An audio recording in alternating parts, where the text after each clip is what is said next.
Okay, Priscilla. Did you launch it? Hmm. Welcome, everyone. Welcome, everyone. And today we have the privilege again to have Peter Towers with us. Peter Towers is our business advisory expert. And I hope you feel privileged to have him around. And he prepared for us an amazing topic today, the strategies for operating a successful business. Hope you enjoyed the presentation. Welcome, Peter. Thank you, Priscilla. Thank you, everyone. I hope you're having a great day. I'm not sure what the weather is in Brisbane today, but hopefully you're having a nice day. Okay, so we're going to look at strategies for operating a successful business. And hopefully that will give you some items to think about in your business. I think the businesses need a culture of continuous improvement. One request for you, just go back to the first slide. So let's present ourselves, who we are and what we are trying to do for them. Oh, okay, yeah, my apologies. Well, my name is Peter Towers, and I'm joined here today by Priscilla B. Smiths. Priscilla is the Director of Cloud9 Associates, and I assume most of the people watching this video today know Priscilla.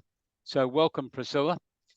And I'm Peter Towers, obviously. I'm the Managing Director of Towers Business Development. We're business advisory consultants.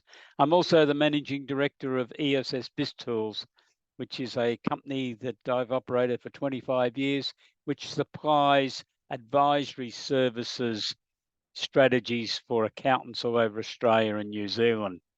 So that's who we are. And I hope that we're able to give you some insight into various activities of your business today. I think it's important that businesses adopt a culture of continuous improvement, because that's really the challenge that we're all faced with today. There's no guarantee that any business is going to survive, but you will definitely improve your chances of success if you sign on, in effect, with yourself and your team to this culture of continuous improvement.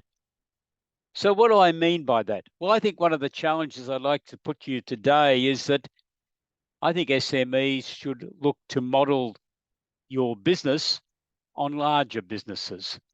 Now, I've had some first-hand experience at this. My background is accounting, and I've spent a significant amount of my career advising SMEs. But for 12 years, I was in a major corporate public company, listed public company. I started as an area accountant, and then through a bit of luck and a resignation, I ended up the chief financial officer and company secretary of a public company on the stock exchange. And what I learned from that experience was that big business runs itself like a series of small businesses. Our company was in the meat industry. We operated in the 3 eastern states of Australia. We had some very large meatworks. We had retail butcher shops. We had small goods factories. We had hide stores. We had cold stores situated all over Australia. We were exporting meat products all around the world, as well as selling into the local market. And yet the business was run as around 8 groups of small businesses, because we had 8 area managers, and within each of those teams they had an accountant or an experienced bookkeeper as their, or office manager as their key person, and they worked as a team. I think you should think about having the same thing. Now, you probably don't want a full-time chief financial officer, and that's where you've got the opportunity of using resources like Priscilla and what my firm has on a part-time basis. We would contract to be available for a set number of hours or to undertake a set amount of work. So please think about it. So that when you look at your leadership team, I think you should be looking at both full-time people, and a lot of SMEs might only have one or two of those, but then other part-time people, which might cover some of the jobs that are on the screen there at present. Products and services manager, that's probably a full-time position. Manufacturing's probably be full-time. But in a lot of SMEs, marketing and even sales might not be. And I doubt whether chief financial officer would be unless you were a rather large SME. So please think about that. One of the first requirements is to document who is this business? Who are you? And I think it's very important that once a year you revisit this and go through the process again. I like taking business clients away somewhere where there's no interruptions. We turn off the mobile phones, only allow them to go on at lunchtime and then at the end of the day, and work through a whole host of questions, because that's an opportunity to get your team together to really look at what are the issues. So what's your vision? Has it changed from last year? I think 2024 is going to be a very challenging year for businesses. Interest rates are still high. Inflation's still high. It's very hard to get staff. There's a lot of other things happening also. And we have a government that seems to be taking action against a whole range of private enterprise activities that we need to be aware of and keep a close eye on. So vision's very important. Your products and services, do you need to change them? Are you going to change how you manufacture? Are your locations okay? How's your team going? Especially the next item, team training and professional development. It's very important so that people know what's happening. What about your suppliers? Where are your suppliers located? If they're international, are the wars going on in the world going to cause delays in getting products? Is that going to affect your business? How about your customers? Do you talk to customers? Do you get their feedback? Do you have a customer advisory committee that might meet? And they can do it by Zoom meetings 3 or 4 times a year. And do you seriously look at their feedback? I remember some years ago reading the story of Walmart in America. I think it's now the biggest retail chain in the world. And the founder of that used to meet with his customers at 1 o'clock every Saturday at his original store. They'd put a sign up. If you want to come and tell us what you'd like, what your problems are, what you dislike about our business, the owner will be here on Saturdays at 1 o'clock. And he was always there. He'd sit there and he'd have a notebook in his hand. It's probably before the era of recording devices, to be honest, but he would get the feedback. I think every business should be trying to get feedback as to what your customers think. Are you calculating your selling prices appropriately? Facilica to assist you to do that with some of the packages that ESS BIZTOOLS have developed. Are you undertaking research and development? There is very significant taxation benefits, especially for companies with turnovers under $20 million that you might be able to claim. And from that, you may be developing intellectual property. Now, intellectual property can be a very valuable asset. You've only got to look at some of the success stories around Australia in the last 10 years that got involved in technology and computer type products. A lot of that was just drawings on a piece of paper when they started, and they then put it into a computer. Commercializing of that research and development, that's the key, isn't it? Well, I think it is, because people spend a lot of money on research and development, but the eye surely is on what we're going to do with this. What are we going to make out of this? And can we turn it into dollars? Firstly, to reimburse the company for the outlays, but secondly, of course, to improve the overall wealth of the company. Succession. I think succession's an issue that should be looked at every monthly leadership team meeting, because I see succession in a business being through everyone that's involved in the business, because that's part of staff training. It's part of the internal development of talent that you've looked at and thought about. And every businessman, if you're the CEO of your business in particular, should be thinking about your exit strategy. Now, some people sign on when they start a business and they're there for life. Others have a plan right from day one. The duration's 3 or 4 years. I had some clients used to do that. They operated fish and chip shops, and they would operate the business and work very long hours, probably 80, 90 hours a week for 3 years. Then they'd sell the business and disappear. And I think they went back to the Greek islands somewhere for a year or so. Then next thing they'd be back in my office again and say, I bought another business, and be another fish and chip shop. And they basically did the same thing. But that year off was their holidays, I suppose. I think every business should have a strategic review meeting. I referred to an annual meeting before, but I didn't give you the name of it. A strategic review meeting. Please write it down. Because this is where the team, the leadership team in particular, can come together to look at some of the issues that are confronting businesses.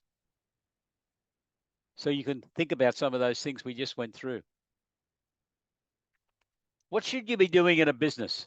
Well, I don't think enough businesses have got realistic business plans.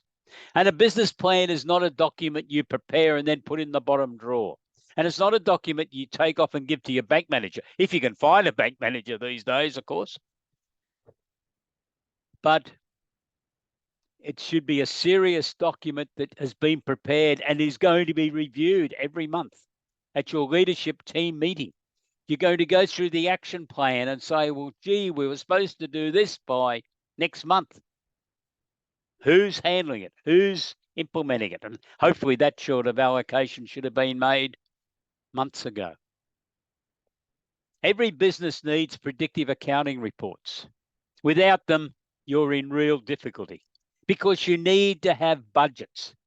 And I don't like with a client that might have 3 or 4 separate little businesses running, and it could be 3 or 4 separate retail shops or little factories, putting it all into one P&L. I know at the end of the year, your accountant, Priscilla, if you're using Priscilla, might put it all into one P&L for the purposes of supplying data to the tax office. Well, that's fair enough. But for you to have management accounts that you can use in your business, you really need each of your entities separated.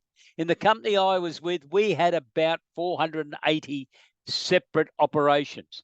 Now, 4 of them were very big meatworks.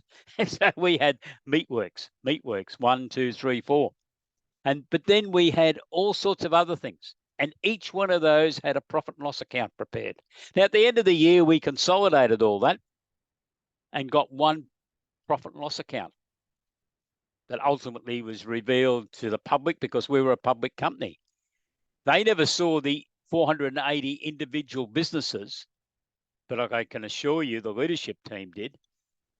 And those results were going back to each of those 8 operating divisions that I mentioned earlier, so that the area manager there could sit down with the area accountant and the team, because that area manager then had 20, 30, 40 operations answerable to him. So he could go through the results. So everyone saw their gross profit, their contribution to the company's overall overheads, the key performance indicators and other business metrics. I believe that you have to inform your team to do that. And that's what public companies do. When my children were going through university, they both happened to work part-time at Woolworths, as thousands of kids do around Australia.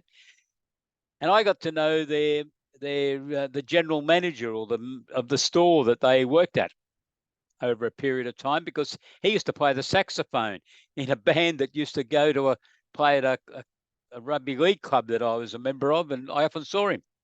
That was his relaxation, he told me. And that's another thing we all should do, is relax. I try to hit golf balls. That probably makes me worse some days. But he enjoyed playing his saxophone and having a quiet beer. And I said to him, how do you know what's going on in your business? He said, I got 42 departments in my Woolworths store, and I get a profit and loss, key performance indicators, I think he might have called them metrics, on my desk by Monday afternoon. Now, please compare that to, and I don't know any of you people, but what do you do in your business? Do you know by Monday afternoon how you traded up to the previous Sunday and what your results were down to profitability for each department? Because in that Woolworths store, there were 42 departments and he was getting the printouts on each of them, so that he spent Tuesday going through with each of the managers of those 42 departments, discussing their results. That was the same system we had in the company that I was with.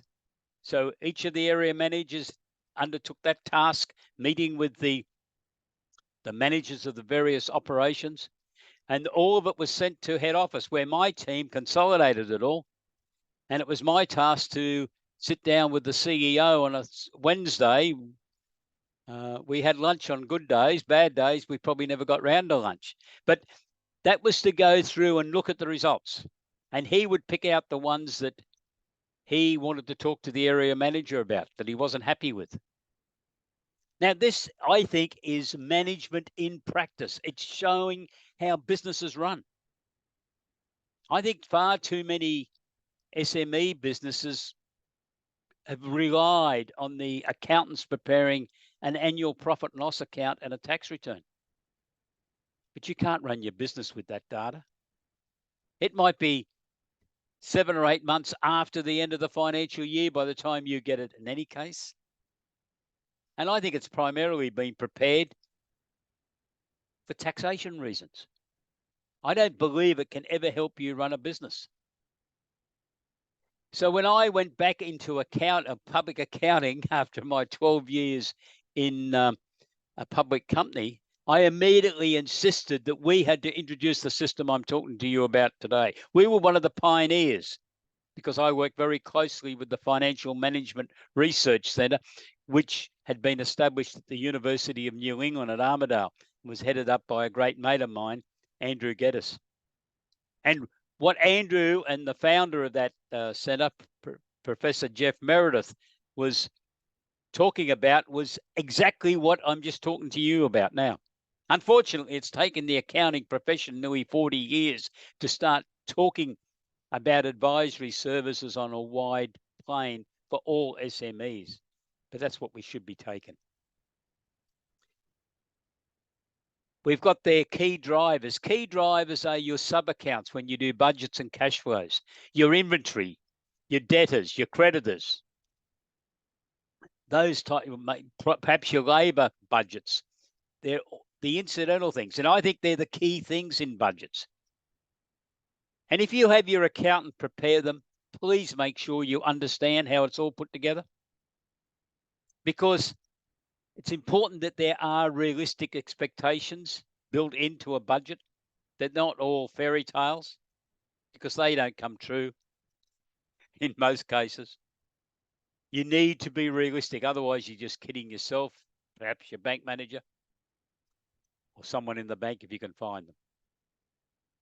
And one of the key documents that I meant to mention there is besides the cash flow forecast, which is obviously very important, is the projected balance sheets. I like sitting down with a client and saying, okay, we've got your budgets worked out for the next 3 years, and we've done the cash flow forecast, and here's some of the problems we're going to have. And it might be, well, you need to get some extra money. Where are you going to get that from? And we're going to discuss that shortly, so I won't go into it at this stage, just that we raise the concept.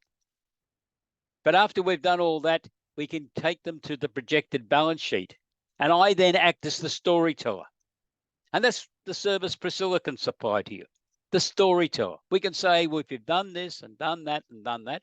And the key then is to monitor these processes every step of the way over every one of those 36 months in between. And this will be what your balance sheet should look like in 3 years' time. Now, I've run enough businesses of my own, and I've worked with thousands of SME operators over the years. I know running businesses is very lonely and it's very hard. My wife was running her own business for many years. It can be very difficult. I know that. But sitting down with your key advisor and being able to look and say, well, gee, if we can do all that, and please give it a robust review, challenge some of the assumptions that have been made, because I've seen some horrendous mistakes in some of these forecasts, and I'm sure you may have found some too. Make sure the debtors days outstanding is realistic. I was asked to review one recently, and the debtors days outstanding, when I calculated, it was going to be 21 days. And I said, I deliberately made the comment. I didn't happen to make it. I deliberately made it. Geez, you must have a good debtors system. And the owner looked at me and said, why? I said, well, you're collecting your debtors in 21 days. He says, where does it say that? I said, well, I've done this. Yeah, there it is. There's the key driver account for debtors. There's your turnover. It's only 21 days. He said, oh, no, it's up around 70. So that meant the cash flow forecast was wrong. That meant the projected balance sheet was wrong. So you do need to query some of these things. The investment in talent is very important for a business. I think it's the number one priority, actually, training your team members to understand where you're headed in your business, to show them what the future is, to get them to be really thinking. Capital expenditure is obviously an item you've got to identify and do some due diligence evaluations. And one of the key things is this vision for scaling up. I think that's important, because scaling up is an American term that we've adopted, and that is to grow a business, but not just grow it at 5% per annum, grow it with some big leaps. Some people are doing that in Australia, and a lot of them are SMEs, or they were SMEs. They're growing up. You do need a leadership team that's really switched on, but you can do it.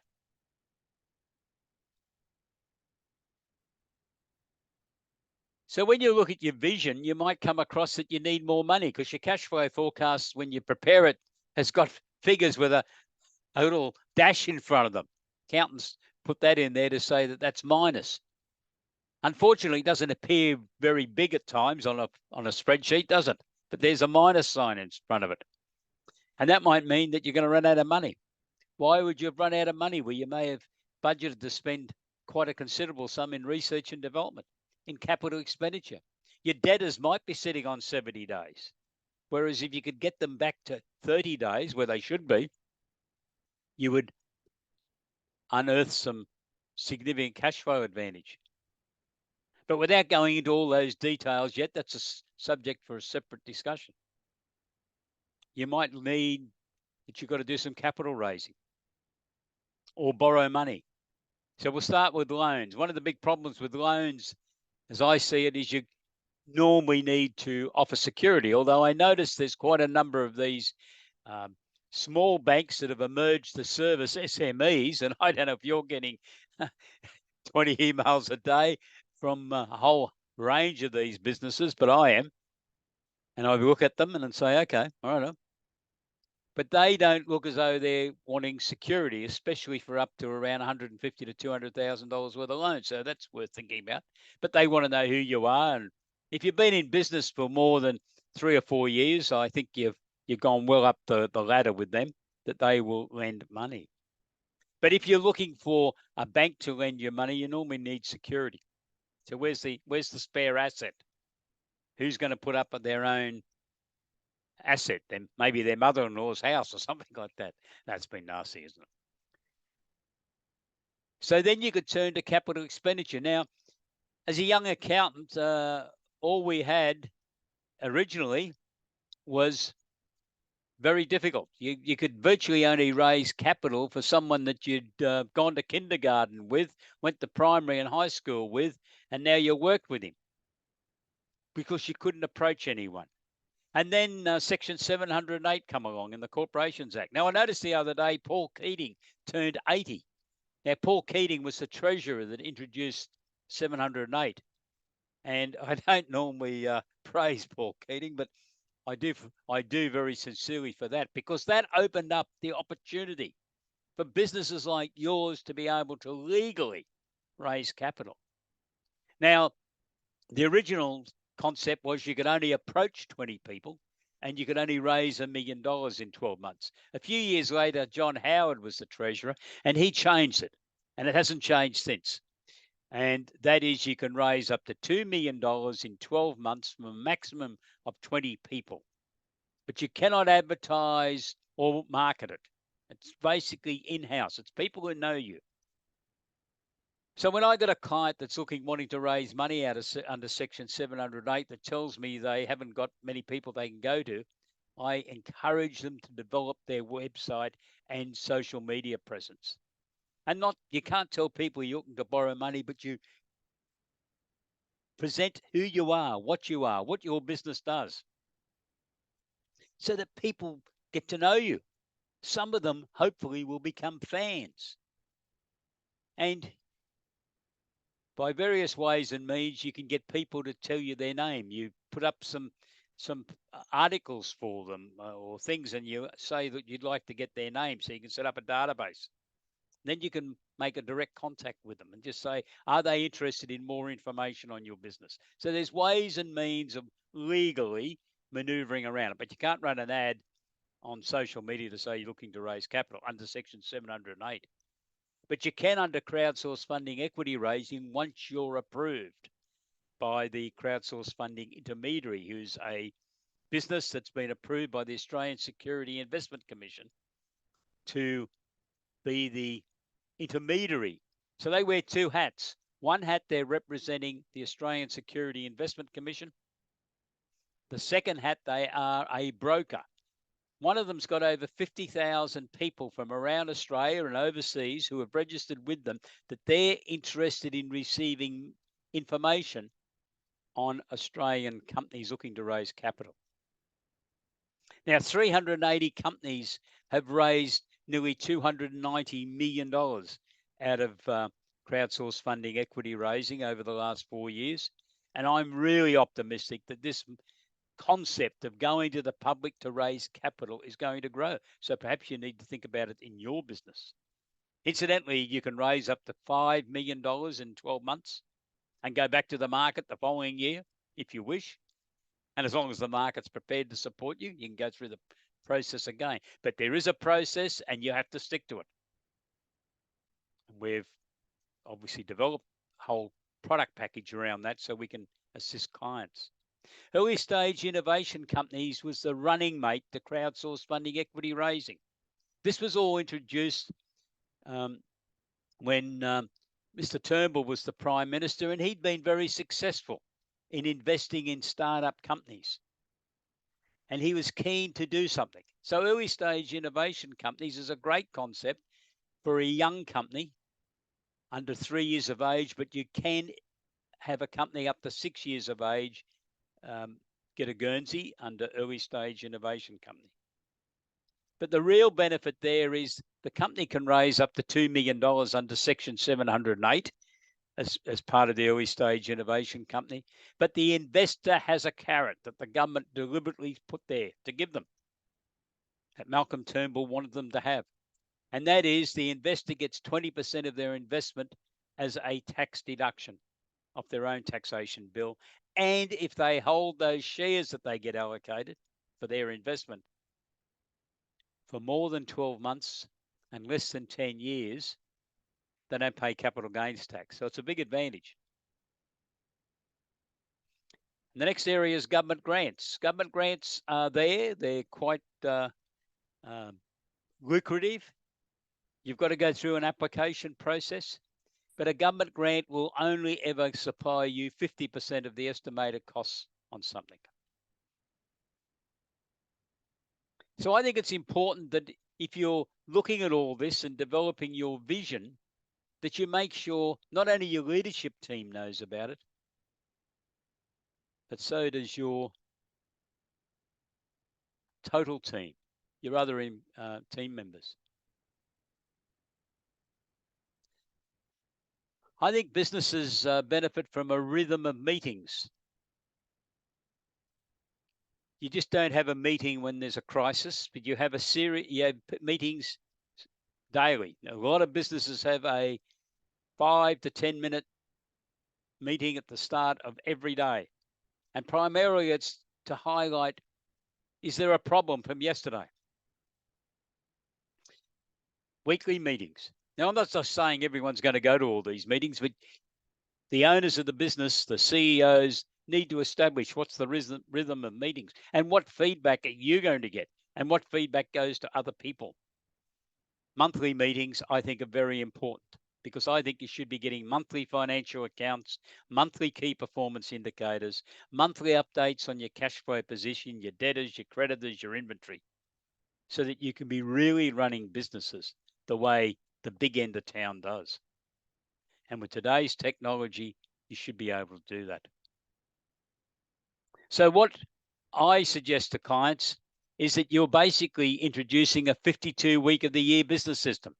It's not something that you only look at the end of the year after your accountant's finished your tax return. The tax return is just a byproduct to the overall process. The process is to help you stay viable in your business.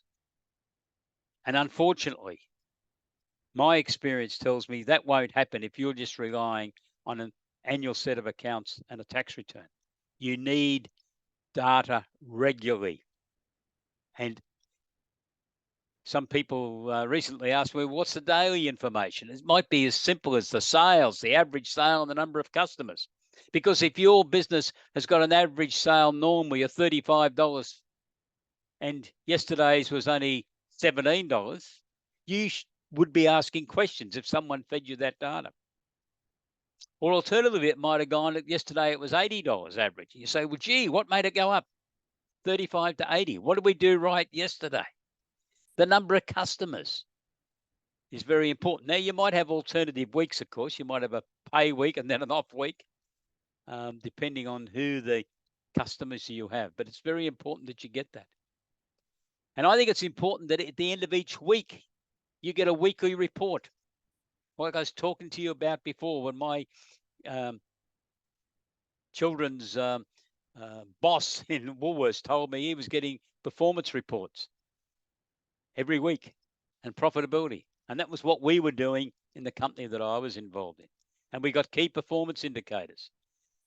Each week we looked at our debtors level, inventory, where we were doing stock takes, especially of our products every week, bank position and creditors. It's a great habit to get into. And at the end of the month, a profit and loss account for each of those business units, comparison to budget, because you've got a budget. Remember, you can get comparison reports. That's where the budgets start meaning something to you. Look at the balance sheet. Analyze the working capital. That's the forgotten area, and it's the important area. Accountants know it, but we're now trying to help you. And what I'm talking about today and what Priscilla's involved with is helping you as if we were your employed accountant, your employed chief financial officer. And I can assure you, as a chief financial officer, that working capital position was crucial. And the finance report. Where are we? I used to produce one of them every week and talk to our bank manager every week. I had to tell him where we were going to go for the next 4 weeks, week by week by week, what our cash position was going to be. Now, we were a big business and we had a lot of financial support, but the banks wanted to know. Now, I'm not with a huge business these days, but I imagine that still goes on. I think another concept, we're going to talk about this more in our next gathering in a month's time, is board of advice meetings. I think they should be held. I think businesses should be moving, and a lot of businesses have and are considering it. These days, there's a lot of risk being a company director. So there's a lot of companies out there who've just got one director. It's a bit lonely, isn't it? A board of advice, you can bring 3 or 4 people together. I really think you have to pay them because you want them turning up with the brains in gear, having read the reports that was sent 72 hours before the meeting to them. So they're turning up as if it's a board of directors meeting and giving you advice if you're the owner or CEO of the business. I think it's a great way to run businesses. And the board of advice meeting, where we're covering some of the things we're going to cover in a month's time there. So I'm just going to move on. But in other words, there's reports submitted from the leadership team, etc. So the key take on a successful business, and then we'll let Priscilla add her comments, is this culture of continuous improvement. I don't think any business can sit back on its laurels and say, gee, we had a good year this year, and it's going to continue like that for the next 5 years. Unfortunately, it doesn't work that way. There's too many things happening. The dynamics. You need to have a heavy development on the development of your talent, and also the development of your own knowledge and skills. You need to read to keep up with things. You've got to monitor the trends in the marketplace. What are your competitors doing? You can copy a competitor's idea as long as they haven't patented it, and not many would have done that. So keep an eye on what's happening in your marketplace. You need adequate cash reserves. And don't be scared to raise money from the public. I've had some people say, oh, we don't want to do that. We don't want other people in our share register.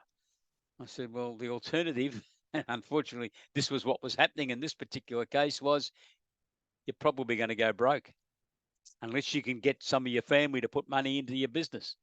He said, they already have. I said, well, you've got to do the documentation. We've got to have the business plan, budgets, cash flows, etc. But if you can present the case, you might be able to raise some capital from the public, and you'll have maybe 20%, 30% of your company being financed by somewhere else. This is, after all, is how public companies started way back in the 1400s in England, 1500s.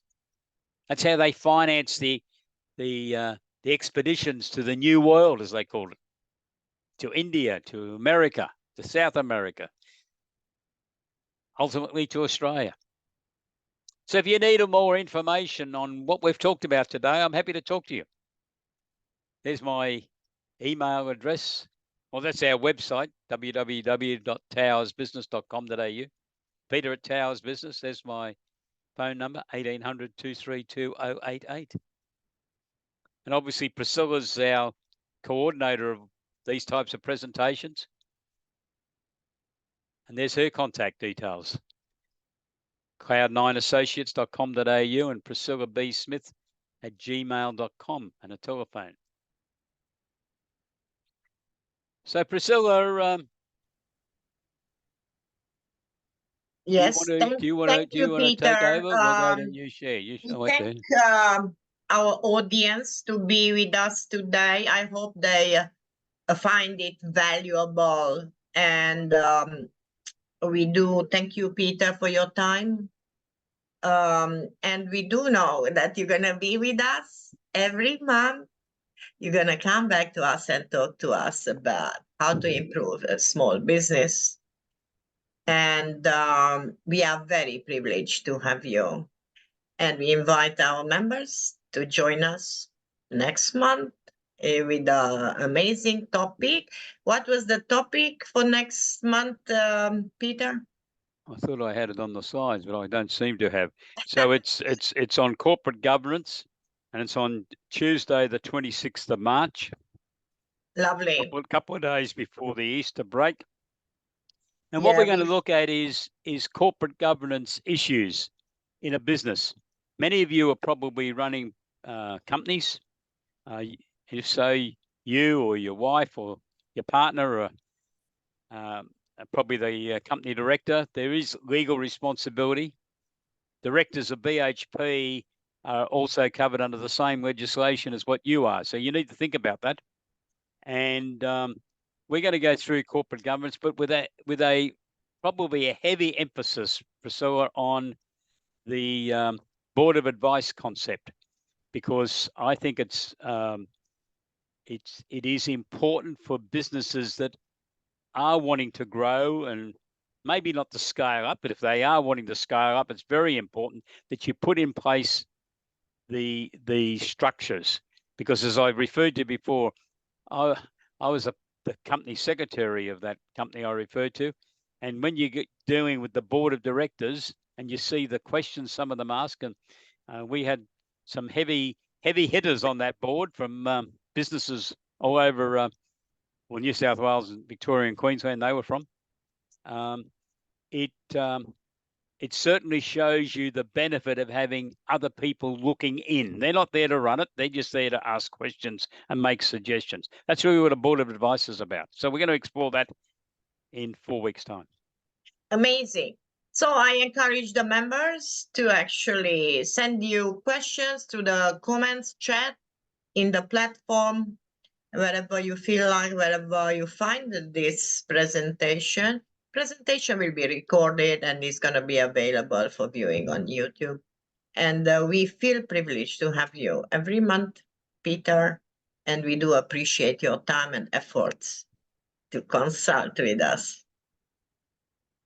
Okay, thank you very much, everyone. And as Priscilla just indicated, if you do have any questions, and I probably should have asked that at the beginning, but I wasn't on my checklist, so I forgot to do it. My apologies. But if you do have any questions, send them to Priscilla or send them to me. We've given you the details there, and we'll get back to you. Or bring them along to the next meeting in 4 weeks' time. And we'll make sure that we do have time allocated for questions. So good luck, everyone. Thanks, Priscilla. And we'll catch you all later on. And we'll see you next time. Okay. Thank you. Goodbye. Bye-bye.